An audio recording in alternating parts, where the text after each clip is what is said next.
Kicked out as a teen for false rumors spread by my brother, years later parents see my success, and demand money after they abandon me.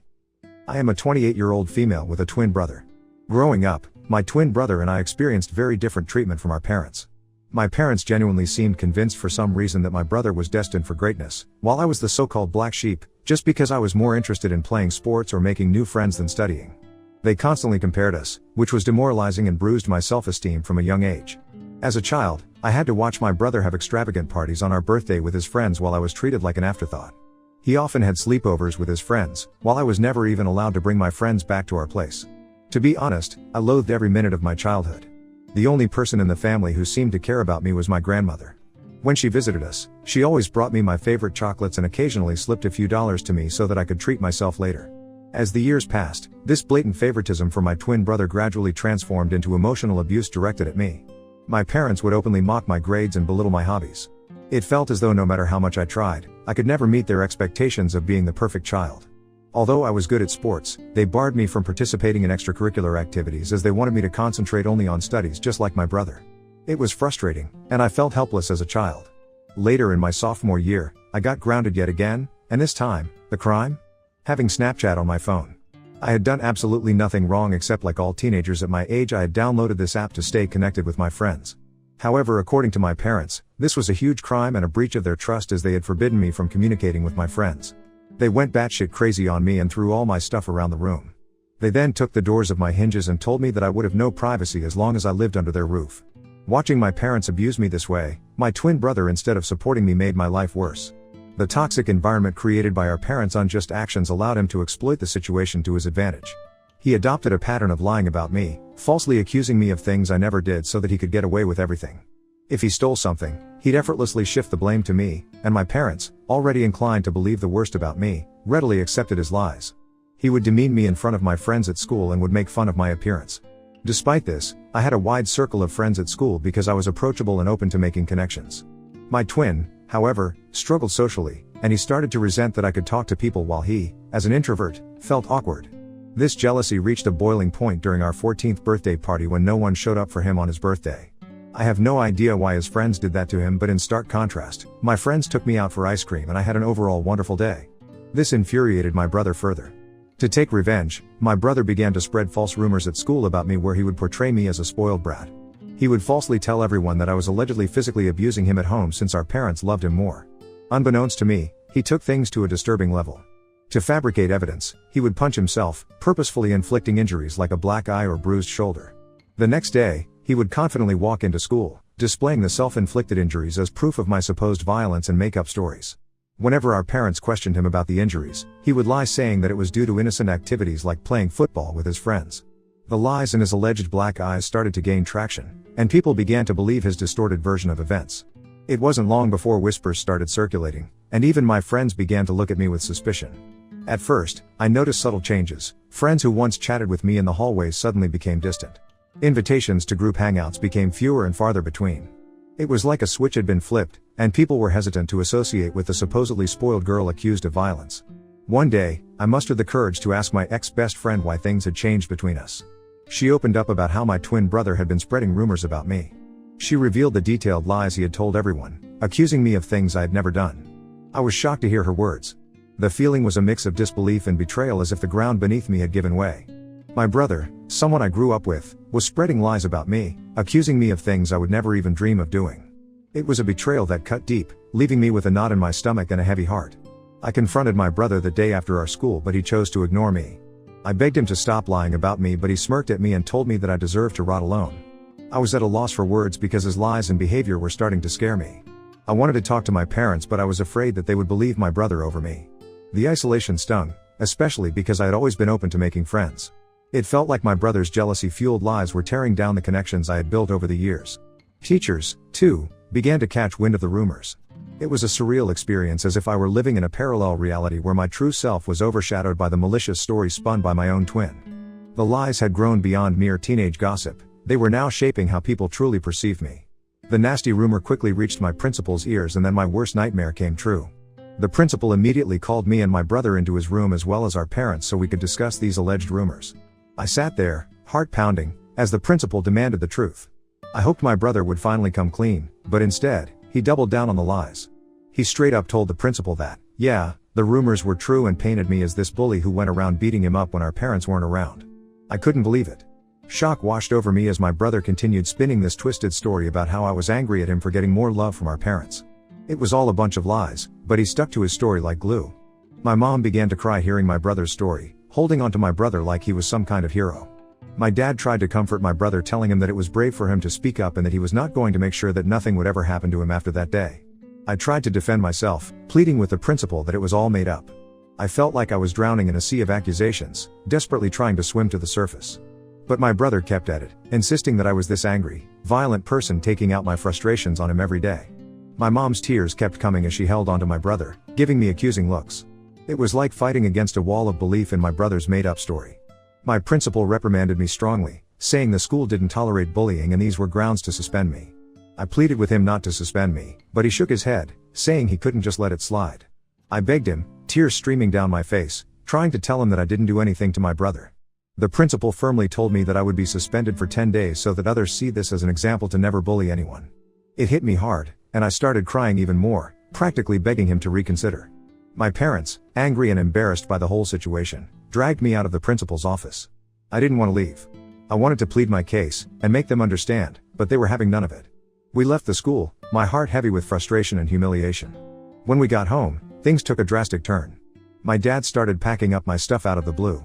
I was shocked, confused, and had no idea what was happening. My mom asked him what he was doing, but he just shouted that he couldn't let me live in the same house as my brother anymore. I was crying, practically on my knees, and pleaded with my brother to tell them the truth, but he stayed cold, unmoved by my emotions. My dad continued packing my things and then threw the suitcase into our foyer. I clung to my dad's legs, still begging him not to throw me out. It was like a nightmare unfolding. He told me that a bully like me didn't deserve to live in his house and that he would ask his mother, my grandmother, to come and pick me up if she wanted to do that. It felt like the world had crumbled beneath me. I stood there in shock, surrounded by my belongings scattered in the foyer, kicked out of my own home. Eventually, my grandmother did show up. She gathered all my things and helped me place them in the car. Helping me into the passenger seat, she made sure I had my seatbelt on before walking towards my parents' front door. She rang the doorbell, and when my dad opened the door, she started to yell at him for treating me this way. With stern determination, she warned him that if he ever approached me or tried to contact me again, she wouldn't hesitate to involve the police or the CPS, since what he had done to a child like me could potentially wind up with him in jail. My mother, attempting to deflect blame, told her that it was my fault. However, my grandmother wasn't having any of it. She stood her ground, defending me, emphasizing that I was just a child who didn't deserve to be treated in such a heartless manner. That was the first time in my life I felt how powerful my grandmother was. She didn't cower down to my parents, and unlike what they believed, she trusted me. Eventually, we drove away, leaving behind my home, the only place I had ever grown up in. I can't even begin to put into words how indescribable the pain I felt during that time. I remember just crying on the bed and not eating anything despite how much my grandmother urged me to. I told her what my brother had done, and she was shocked as well. She assured me that she believed my side of the story, and I was happy that I at least had one person who had my back. When the 10 days of suspension lifted, the prospect of returning to school felt like stepping back into a lion's den. As I entered the familiar hallways, the faces of my classmates spoke volumes: judgment, whispers, and sidelong glances. The weight of the false accusations continued to linger in the air. Meanwhile, my brother blatantly ignored me and acted like I didn't exist. He had become friends with a few people who believed his side of the story and saw him as the victim of my attacks. No matter how much I tried to tell my side of the story to anyone, it fell on deaf ears. I was an outcast, branded with an unjust label that clung to me like a shadow. No matter where I went, the classroom, the cafeteria, the corridors, the eyes that met mine were filled with disdain and mistrust. I became a loner. I would keep my head down and attend all my classes, have lunch alone in the cafeteria, and would straight go back home. I had no friends, and it felt like everyone pretty much didn't want me there. Throughout all this, my parents never once called to check up on me. My grandmother would constantly remind me that this was not my fault and that life would eventually be okay. I graduated high school with good grades and was looking forward to college, where hopefully I would have a better life. It was only when I went away to college that I first experienced what freedom felt like for the first time. No one was watching over my shoulders, no one was comparing my grades, and no one was trying to compete with me. I met people and formed friendships with like-minded individuals. Despite the emotional and physical scars I had sustained over the years due to my family and peers, I concentrated on putting it all behind me and enjoying this college experience as much as I could. During this time, I discovered my knack for content writing. I had always been someone who wanted to be a writer, but I wasn't sure if it would be sustainable for a long time, hence I decided to ditch my dream. But to earn some side money, I decided to start writing as a freelancer. I signed up on various freelancing sites which helped me secure jobs from prominent clients. This is how I slowly started building a portfolio of my work.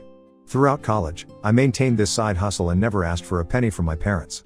When I graduated from college, instead of getting a corporate job, I realized that I could pursue content writing as a full-time job.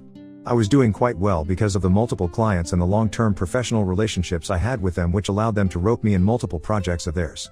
Having a legitimate freelancing career not only made me financially independent, but also allowed me to travel the world as a digital nomad. Traveling helped heal me from my past. Even though it was definitely not easy, I saved up as much as I could and took a chance on myself. Over the years, I have seen so much of the world, and yet I have so much of it left to see.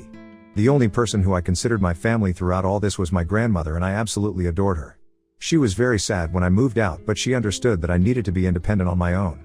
Despite my hectic schedule, I would make it a point to be there for her whenever I could. I would visit her on the weekends, often sharing meals together or simply sitting on the porch, engrossed in conversations that ranged from childhood tales to more recent happenings. On weekends, I would dedicate entire afternoons to helping her with household chores or accompanying her to the local park for a leisurely walk. Recently, I got done with one of the most important projects of my career.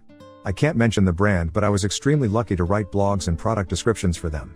After the project was done, I requested the team I worked with to leave me positive reviews on my websites, which they were more than happy to do so. I then took screenshots of some of their reviews to post on my Instagram, as I knew working with this brand was a huge deal. As expected, a lot of other content writers reached out to congratulate me on my professional success and even reposted my story to help spread the word. This is how I started getting messages from strangers who also needed help with their website. My relatives noticed this as well, and some of them reached out to congratulate me. Eventually, I was contacted by my college's principal. He had reached out to me after seeing that I was doing so well and wanted me to come to college for a seminar to talk to students about building a career as a content writer. I was quite nervous as I don't do well when it comes to public speaking, but I decided to take a chance and agreed. When I found myself standing before eager faces, sharing my experiences and insights, I felt like my life had come full circle. I spoke in my speech about the struggles I faced and how I worked hard to sustain myself despite all the hard days. It was honestly a very fulfilling experience to empower others and contribute to the growth of the writers community. Some of my clips started going viral on Facebook groups as people reasoned with it. It felt good to be finally recognized for my hard work. Last week, I was invited to speak at a local news channel. It was a show about the benefits of content writing, and they invited me to share my journey and insights with their viewers. I was a bit nervous but also excited for the opportunity. During the show, I talked about my experiences, the importance of client reviews, and how a simple appreciation post could open doors to incredible opportunities. The opportunity to reach a broader audience and inspire more individuals in the field was both humbling and exhilarating. When it finally aired, I shared some of these clips on my Instagram also, as I was proud about being invited to a TV show. This is how my relatives and cousins started finding out how well I was doing in my career. You see, because my parents never talked about me to anyone, they had no idea that I was working with popular brands and getting invited to TV shows. This is how word quickly spread within my family.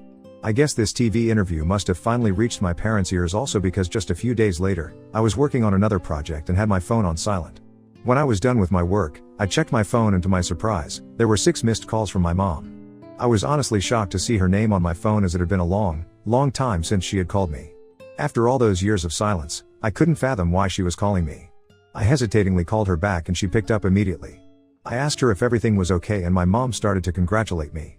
My dad, probably sitting right there with mom, jumped into the conversation also. He started to inquire about my life and well-being, and I answered their questions without much thought. It didn't strike me as unusual until they began to ask how much I was earning these days. I told them that it was none of their business, and my dad replied that we were family, so I shouldn't feel shy telling them my income. I told him that I was doing well financially. Hearing this, my mom then began to say how hard their life was these days. My brows furrowed in suspicion. Basically, here is how our conversation pretty much went. Mom, we are retired now and we have been wanting to renovate the house for a while now. It's not in the best shape, but we have no savings left. Me, okay mom, your success has given us hope. After watching your TV interview today, we thought maybe you could help us out by paying for the renovations. Dad, after all, we are a family. You shouldn't hesitate to share some of your earnings with us. We can really use your help. Me, are you joking with me? Why are you asking me for money when you haven't even talked to me for years? I don't know what made you decide to reach out to me, and while I appreciate the congratulations, I am not going to help you out in any way. Hearing this, my mom started saying how I was being a bitch and that I needed to support them as a family. My dad also added that as my parents, they deserve to be looked out after and that this was the least that we could do. I was so pissed at this that I wanted to give them a piece of my mind. I suddenly got an idea that instead of just arguing with them, I should teach them a lesson forever, thinking that they could mooch off me after mistreating me all those years ago. I told my parents that I was willing to help them if and only if they agreed to my demands. My dad curiously asked me what it was. Without hesitation, I laid out my demand. If they wanted my help, they had to publicly admit, in front of our family and friends, that my brother was the mastermind behind the hurtful rumors that had tarnished my reputation. I wanted them to humiliate my brother the same way they had humiliated me in front of everyone by believing his lies and manipulations. I wanted them to take accountability for their actions and acknowledge the pain they had caused. Hearing my impossible condition, my dad began to question the necessity of such an admission. My mom told me how this was all quite unnecessary and that we could have a private discussion without involving others, but I held my ground. This condition was non-negotiable, a prerequisite for any assistance they wanted me to offer them in the future. As the tension escalated, my dad raised his voice, asserting his role as my father, and started to emphasize that it was my duty to help my family in need. My mom, in a last-ditch effort, urged me to do the right thing and help them, emphasizing the years they had spent raising me. I couldn't help but find irony in their sudden appeal. I reminded them of the past, of the fact that they had kicked me out and it was my grandmother who had raised me, not them. They started to get more and more agitated, but I told them firmly that if they wanted to establish contact with me and seek my financial assistance from now on, then the truth needed to be acknowledged publicly and my brother needed to face consequences for his actions. Since this conversation, my parents have been trying to incessantly call me, but I am ignoring their calls. I am starting to regret even calling them back that day. I would like to know if I would really be in a hole if I didn't help my parents at all. Update 1. It's been a whirlwind of a week since I last shared my story, and the support and encouragement I have been receiving from everyone has been overwhelming. It's heartening to know that I'm not alone during this time. I am glad that everyone agrees that I should not engage with my parents or even consider helping them out after what they put me through. The reason I even gave them such a condition was because I knew it was pretty much impossible for them to do it. I know they love my brother too much, and despite the fact that they might have found out by now that it was all his lies, I know they will never put him through what they put me through. Today, my brother sent me a nasty text message after my parents again tried to contact me and I refused to pick up their calls. This is what he wrote. "Hey sis, it's been a long time since I saw you and I can tell you that every day without you in my life has been great. I heard that mom and dad reached out to you and you gave them a crazy ultimatum. They are never going to go through with it, you know that, right? They clearly never loved you and they will never do anything to hurt me. I admit that I did lie about you 15 years ago, but it's been a long time since then. So stop being so selfish and try to move on from the past. You are unmarried and childless anyway, so why do you not want to help them out by paying for their repairs and renovations around the house? Do the right thing and be a better daughter." Seeing the message felt like a stab to my chest. The audacity to dismiss the struggles I had faced and the conditions I had set spoke volumes about his lack of empathy. The attempt to guilt trip me by emphasizing my unmarried and childless status added another layer of insensitivity. His insinuation that I should prioritize their needs over my own well-being was not only offensive but also highlighted how little he thought of me. Fueled by frustration and a strong desire for justice, I decided it was time to take matters into my own hands and reveal the truth that had been hidden for too long. I sat down to write an email to my parents and close relatives, sharing the painful details of my childhood and the unfair treatment I had endured while growing up at my family house. In the email, I described the strict and oppressive environment I had under my parents' roof and how they treated me compared to my twin brother. The email also delved into the malicious and completely untrue rumor my brother had spread about me in school, which had led to severe consequences and affected my reputation. I wrote how my parents had kicked me out to the curb and had it not been my grandmother I might have been dead in the streets by now. Towards the end, I asked everyone to read a message my brother had sent me. I attached a screenshot where he admitted to lying about me. It was a clear confession that I hoped would expose the lies that had persisted for too long. I sent the email just an hour ago and I know that all hell will break loose once my parents and my brother read it. I will update you next regarding how my family reacts to my email. Update 2. It's been a month since my last update and a lot of things have happened this month. As you can imagine, my family did erupt after receiving the email. My parents have received criticism from relatives, who were previously unaware of the extent of the favoritism and emotional abuse. A lot of the family members reached out to me telling me that they had no idea about all this and apologized to me for not being there for me. My brother and my parents sent me a barrage of text messages that were starting to get more abusive and violent, so I decided to reach out to a lawyer who sent them a notice of cease and desist. It basically warned them to not contact me further, and if they did, they would have to face dire legal consequences. I guess this must have scared them straight because they stopped contacting me. My grandmother thinks I have done the right thing by letting everyone know what happened and supports me 100%. She is the only person who matters to me, so I am glad she has my back. Update 3. It's been 2 months since my last update. I am happy to report that everything in my life is going well for now. Professionally, my content writing business has been flourishing. The invitations to speak at seminars and podcasts continue to roll in, solidifying my position as a respected figure in my line of work. I am as close to my grandmother as ever. I took a 1-week break from my work recently so I could spend some quality time with her. She is into gardening these days and educated me a lot about various flowers and herbs in her garden. The moments I spent with her, whether sharing meals, engaging in heartfelt conversations, or simply enjoying each other's company, are my favorite and cherished memories. My family has not contacted me after the letter they received from my lawyer, so I am happy that they are staying away from me. Personally, I have started going to therapy, so hopefully I can work on healing myself. I think this will be the last update for now.